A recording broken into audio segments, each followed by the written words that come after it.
এক দেশ থেকে অন্য দেশে যাওয়া মানুষদের ভিড় বাড়ে, পাসপোর্টে ছাপ পড়ে, বাক্সপেটটা নিয়ে ইমিগ্রেশন পার করে মানুষ। একসময় যে দেশটা নিজের দেশ ছিল সেটারই বেড়া টপকায়। বন্ধুরা, আমরা আজও আছি বাবা মেয়ে। গান গল্প জীবন চ্যানেলের পক্ষ থেকে আপনাদেরকে স্বাগত জানাচ্ছি।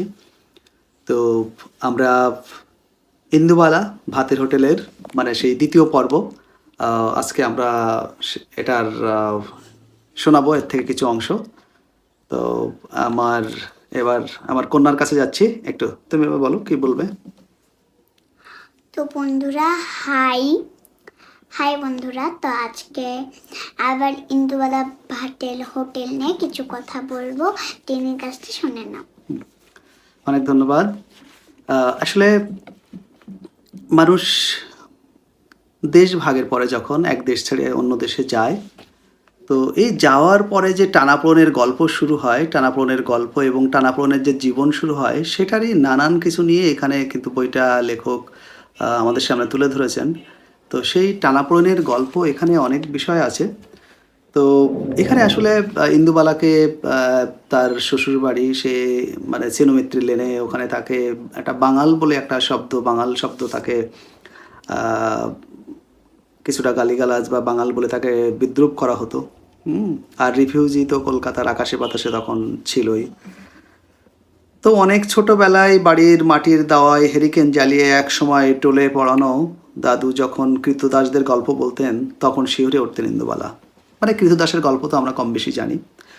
তো সারাদিন সেই মানুষগুলো কাজ করতো, নাওয়া নেই, খাওয়া নেই, উঠতে বসতে মার, জাতের নামে অপমান, গায়ের রঙে অপমান, কাজ না পারলেই অন্ধ কুঠুরিতে বন্ধ করে রাখা। তো এই যে স্মৃতিগুলো মনে পড়তো, এবং একসময় সেনমিত্রীর লেনকেই ইন্দুবালার মনে হতো সেই অন্ধ কুঠুরি, এবং সেই কৃতদাসদের জীবনের মতো মনে পড়তো সেই রাতগুলো। দাদুর গল্প বলার আসরের মাঝে ঠাম্মা এসে কড়া ধমক লাগাতো, বাচ্চাগুলো রাতে ঘুমাবে সেই খেয়াল তো আছে, থামা ওসব হাবিজাবি গল্প। তো এই যে পুরাতন স্মৃতি, দেশ ভাগ, সেই চলে গেল এক দেশ থেকে আর এক দেশে, কিন্তু টানাপোড়েনের গল্প এবং সেই অতীত স্মৃতি কিন্তু বারবার তাকে নাড়া দিয়ে বেড়ায়, সেই নাড়া দেওয়ার গল্পগুলো। তো তেমনই একদিন ইন্দুবালা তার কাজের ভিড়ে একদিন স্মৃতির দেশে হাতড়ে সে তার ঠাম্মাকে মনে করছে।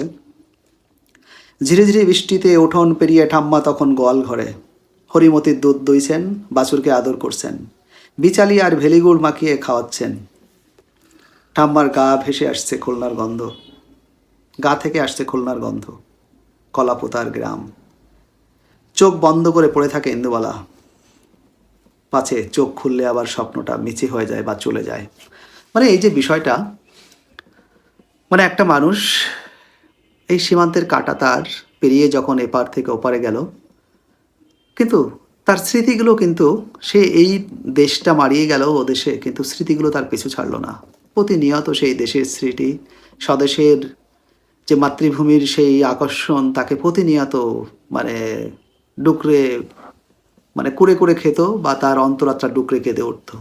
যাই হোক, এক পেট খিদে আর চোখ ভরা স্বপ্ন নিয়ে কবেকার হারিয়ে যাওয়া ছেলে মেয়েদের হয়ে এখানকার প্রজন্ম ভাত খায় ইন্দুবালা ভাতের হোটেলে। আচ্ছা, এবার আমরা একটা জিনিস একটু যাই। ইন্দুবালা ভাতের হোটেল আজকের মেনুতে জলজল করছে ভাত, বিউলির ডাল, আলু পোস্ত, কালো জিরে দিয়ে পার্শে মাছের ঝোল, বিলাতি আমড়ার চাটনি। আলু পোস্তর একটু কাঁচা তেলের সুবাসে, বিলাতি আমলার টকে শস্যের মন কাড়া তীব্র ঝাঁজে, টেবিলে কলা পাতা পাতা হয়, মাটির গ্লাসে জল, লেবু, নুন, লঙ্কা। এক পেট খিদে আর চোখ ভরা স্বপ্ন নিয়ে কবেকার হারিয়ে যাওয়া ছেলে মেয়েদের হয়ে এখনকার প্রজন্ম ভাত খায় ইন্দুবালা ভাতের হোটেলে। ইন্দুবালা আজও বিশ্বাস করেন, অতিথির কোনো ধর্ম হয় না, বর্ণ হয় না, জাত গোত্র কিছু না, অতিথি হন ঈশ্বর। তো এই যে টানাপোড়েনের গল্প, তার মাঝেও সুখ, এবং অতিথি বা গৃহে কোনো আগত মানুষকে তার যে ভক্তি ভরে যে খাবার পরিবেশন, এবং জীব সেবা বা মানব সেবা, বা অতিথিকে যে সেই ঈশ্বর জ্ঞান করা, এটা সেই অন্যরকম একটা ফিলিংসের অংশ, যেটা মানুষ ফিল করলে অনেক সময় স্বর্গসুখ অনুভব করে। যাই হোক, তো এই যে গল্প, এখানকার মূল কাহিনীটা এরকম: এক দেশ থেকে অন্য দেশে যাওয়া মানুষদের ভিড় বাড়ে, পাসপোর্টে ছাপ পড়ে, বাক্স পেটা নিয়ে ইমিগ্রেশন পার করে মানুষ। একসময় যে দেশটা নিজের দেশ ছিল সেটারই বেড়া টপকায়। প্রত্যেক বছর বৃষ্টি আসে নিয়ম করে দুদেশেই, তবুও সীমান্তের দাগ মুছে যায় না সেই জলে। ওটা ইন্দুবালার দাদুর স্বপ্ন হয়েই থেকে যায়। তো ইন্দুবালার দাদু যে স্বপ্ন দেখতেন, এই বাংলাদেশ, খুলনার সেই কলাপোতা গ্রাম, এই মা মাটির গন্ধ, এই সুবাস নিয়ে কত নানান স্বপ্ন তিনি বুনতেন, কিন্তু সেই স্বপ্নই থেকে যায়। দেশভাগ, কাঁটাতারের বেড়া পেরিয়ে সেখানে স্বপ্নহীন জীবন পার করে একসময় তিনিও চলে যান পৃথিবী থেকে। অনেক ধন্যবাদ বন্ধুরা, দেখা হবে আগামী পর্বে। ভালো থাকবেন, সুস্থ থাকবেন, সুন্দর থাকবেন।